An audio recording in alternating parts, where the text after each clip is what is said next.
পাকিস্তান থেকে আলাদা স্বাধীন দেশ হতে চাইছে বালুচিস্তান। তারই জন্য শুরু করে একের পর এক অপারেশন। বিএলএরা হামলা চালাচ্ছে পাকিস্তানের সেনাবাহিনীর ওপর।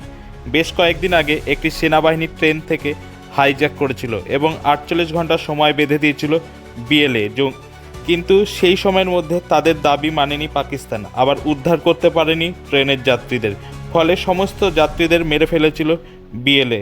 এরপরেই তারা আত্মঘাতী হামলা চালালো পাকিস্তানের সেনাবাহিনীর বাসে, ফলে মৃত্যু হলো 90 জন পাকিস্তানি সেনার।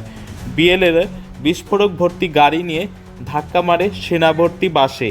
বিশাল বিস্ফোরণে 90 জন পাকিস্তান সেনার মৃত্যু হয়। ঘটনাটি ঘটেছে বালুচিস্তানের নৌশেকি জেলায়। সেনাবাহিনীর বাসে হামলা হয় এবং প্রচণ্ড গোলাগুলি হয়। সেনাবাহিনীর বাসের ছবি সামনে এসেছে, দেখা যাচ্ছে সম্পূর্ণ বাসটি বিস্ফোরণে উড়ে গিয়েছে। হাইজ্যাকের 5 দিনের মধ্যে এটি হচ্ছে দ্বিতীয়বার হামলার পরেই বালুচিস্তানের লিবারেশন আর্মি এই হামলার দায়ভার নিয়েছে। বিএলএর 90 পাকিস্তানি সেনার মৃত্যুর খবর জানিয়েছে। পাকিস্তানের সংবাদ মাধ্যম জানায় 8 জন লোক মারা গিয়েছে এবং 21 জন আহত হয়েছে।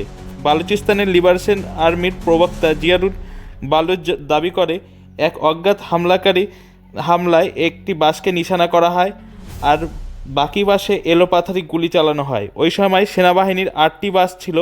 এই 8 বাসের মধ্যে একটি বাস সম্পূর্ণ বিস্ফোরণে উড়িয়ে দেওয়া হয়।